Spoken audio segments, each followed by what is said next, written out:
Oi gente, tudo bom com vocês? Hoje eu vim compartilhar as minhas últimas leituras, o que eu andei lendo por aqui nessas últimas semanas. Eu geralmente faço uma atualização juntando um montante de livros concluídos e livros em andamento e compartilho aqui, mas se vocês perceberem, faz algum tempinho que eu não faço esse vídeo.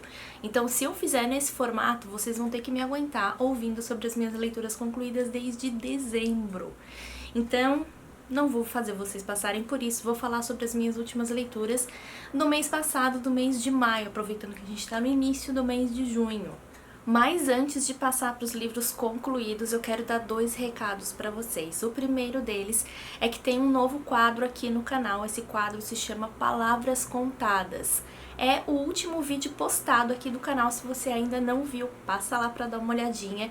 Nesse quadro eu compartilho com vocês trechos de leituras que eu gostei muito. Sabe aqueles momentos da leitura em que a gente lê uma parte muito boa, em que a gente quer contar pra alguém, a gente chama alguém e diz, olha, ouve isso aqui. E a gente faz aquela leitura ali pra pessoa, e a gente volta, lê várias vezes, marca, faz marcações. É exatamente isso. É um momento para eu compartilhar com vocês aqueles trechos que eu mais gostei de alguns livros e trazer aqui pro canal e deixar registrado. O segundo recado que eu tenho pra vocês é que eu tenho um novo espaço, além desse espaço que a gente tem aqui no YouTube, pra comentar sobre as leituras, que é no Instagram. Geralmente eu postava sobre as minhas leituras no @viviacipriano, mas eu resolvi concentrar os assuntos sobre leitura num único perfil. Então @Vivian tá valendo a partir de agora, a partir do início do ano mais ou menos. Eu já tô deixando todos os assuntos relacionados a leituras lá nesse perfil. Então se quiser me acompanhar e ver o que eu tô lendo, sobre o que eu tô falando a respeito de livros, me segue lá no @Vivian tá valendo. Bom, recados dados, agora a gente vai para as leituras concluídas de maio. Maio foi um mês bem especial de leituras e eu consegui ler bastante coisa que eu me propus porque eu estava de férias, peguei 2 semanas de férias, então consegui aproveitar bem. E eu fiz uma coisa que eu já tinha feito no ano passado que deu super certo.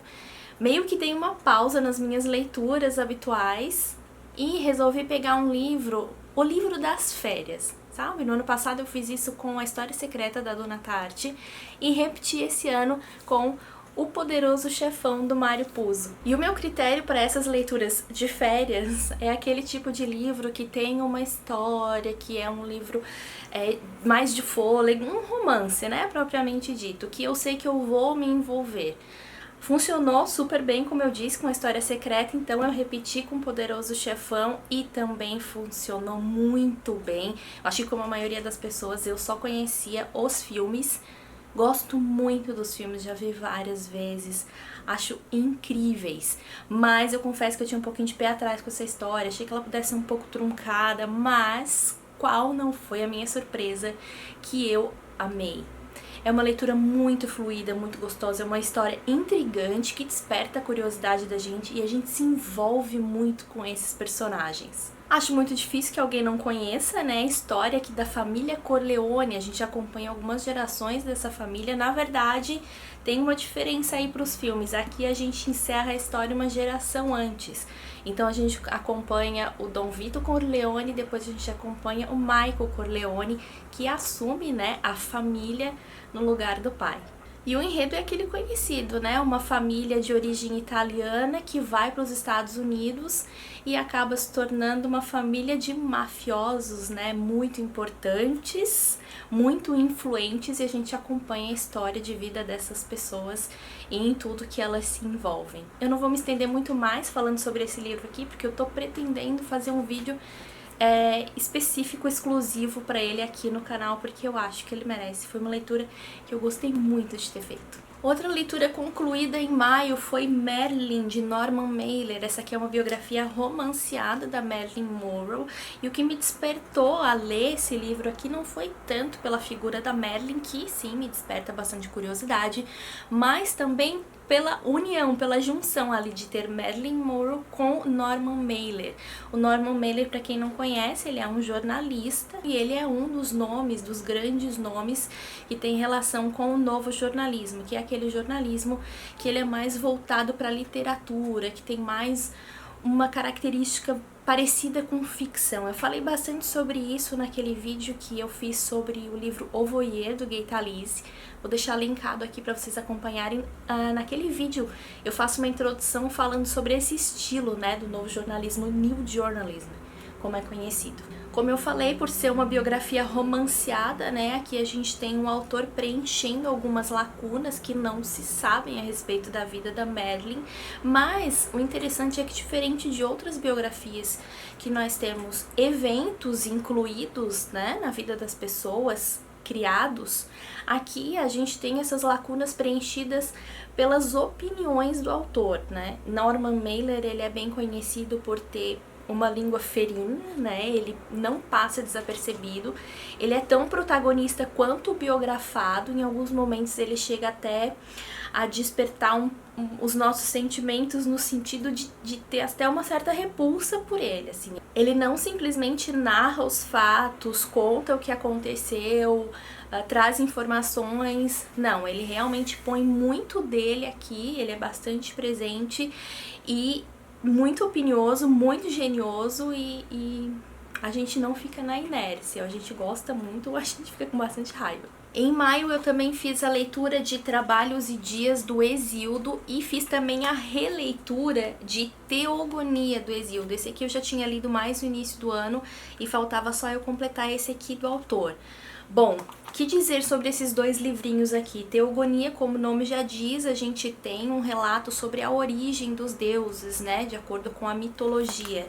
E aqui a gente já tem como se fosse uma sequência, não exatamente uma sequência, eles podem ser lidos, né, independente da ordem, mas já trazendo como se fosse ensinamentos do Hesíodo para o seu irmão Perseu. E aqui ele também traz bastante da mitologia, né, de mitos greco-romanos, trazendo essas orientações a respeito de trabalho ao seu irmão mesmo. É como se fosse um sermão que ele passa ali no Perseu, né? Esses dois livros aqui, eles são fruto de um novelo que eu tô tentando destrinchar aí, né? O que acontece é que um dos livros que eu pretendo ler esse ano é Metamorfoses de Ovídio. Lá na introdução de Metamorfoses, eu tenho ele aqui, deixa eu até mostrar pra vocês.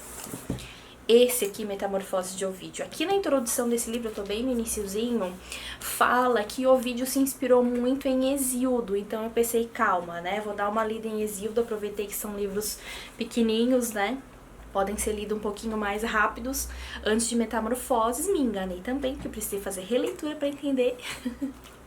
Então fiz a leitura desses aqui, tô destrinchando esse novelo e até chegar em Metamorfoses.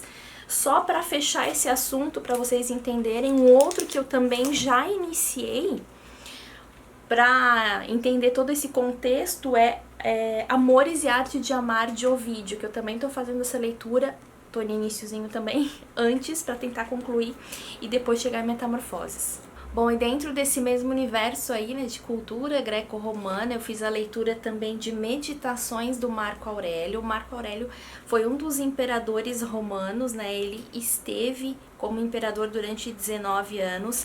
E aqui nesse livro a gente tem exatamente o que diz o título, né, Meditações. É como se fosse um diário em que ele fizesse o registro, né, das suas reflexões, mas com o intuito de que ele voltasse a esses escritos para que eles servissem de alerta, de lições para ele. Então ele escreve para ele mesmo, é muito interessante, né? Marco Aurélio foi um imperador muito importante, ele era um filósofo, né, um homem letrado, muito inteligente, muito estudado, e dentro da filosofia ele seguia a linha que nós conhecemos como estoicismo, né, então ele era um homem muito voltado à razão, à serenidade, à sabedoria, a refletir sobre os problemas, os desafios, e ele foi muito conhecido por agir dessa mesma forma diante dos desafios aí, né, como imperador mesmo. Então é um livro super interessante, é um livro que pode ser utilizado como autoajuda, mas é uma autoajuda, digamos assim, de alto nível, e é muito curioso a gente acompanhar o pensamento, as reflexões e até mesmo um pouco da cultura daquela época. Também estou planejando falar num vídeo especificamente sobre esse livro aqui, porque ele merece. Para concluir os livros lidos, né, concluídos em maio, eu fiz a leitura de Os Meninos da Rua Paulo, do Ferenc Molnár. Eu já estava com esse livro aqui em casa há bastante tempo. Ele foi emprestado para mim por uma amiga minha muito querida. Obrigada, Tati. Ela deixou comigo e eu não sei por que eu demorei tanto tempo. A gente sempre passa por isso, né? Fica com o livro, ai, por que eu demorei tanto para fazer essa leitura? Porque eu gostei muito dessa história. Também já tô com um vídeo encaminhado aí sobre ele para sair no canal daqui a pouco também. É uma história muito bonitinha de vários amigos ali por volta dos seus 12, 14 anos que se reúnem todos os dias depois da escola pra jogar conversa fora, brincar. E eles fazem tudo isso num local que eles chamam de Grunde, que é como se fosse um terreno baldio. Chega um determinado momento em que a cidade vai crescendo, obviamente, né? E os terrenos baldios, com bastante espaço para jogar, começam a ficar mais escassos. E o que acontece é que um outro grupo de crianças da mesma cidade começa a querer ameaçar aquele terreno deles. Então eles precisam montar uma verdadeira operação de guerra para defender o seu espaço. E o que a gente vai ver aqui são meninos, crianças, que vão dar uma verdadeira lição de nobreza, de honra, de obediência, de amizade, de coragem. É um livro muito bonitinho, ele é originalmente um livro juvenil, mas é aquele tipo de leitura que funciona muito bem para qualquer idade e traz lições preciosíssimas pra gente. E como eu costumo dizer, falei sobre ele lá no Instagram também, a gente se engana achando que livro juvenil, infanto-juvenil não pode partir o nosso coração, mas ele parte sim, é muito bonito. Bom, de leituras concluídas são essas, né? Agora eu vou comentar com vocês o que eu estou lendo nesse momento, que são aí as cenas dos próximos vídeos por aqui. Como eu já comentei agora há pouco, tô lendo Amores e Arte de Amar de Ovídio para destrinchar esse novelo, esse bolo que eu me meti aí até chegar em Metamorfoses. Ah, esse livro aqui, eu tô bem no comecinho ainda, tô só no prefácio dele, eu comecei essa semana e já tô gostando bastante de saber mais sobre a vida de Ovídio. É um livro que tem uma introdução bem grande, então eu acho que vai trazer bastante contextualização até chegar nos poemas mesmo. Bom, além desse Amores e Arte de Amar, eu tô fazendo a leitura também de O Idiota, do Dostoiévski, que é um livro que eu já tô lendo faz alguns dias. Mas tô bem no iniciozinho, aqui tô na página 106 e já tô gostando bastante, porque é um novelão daqueles, numa fufucalhada bem legal de a gente acompanhar. Mas claro, pra mim sempre tem aquelas questões que me irritam um pouco em Dostoiévski, né, que é o fato dos personagens se enfiarem assim numas confusões que eles só se enfiam porque eles realmente querem, né, tá ali, eles parece que procuram problema, mas ok, porque se eles não procurassem a gente não teria livro, né.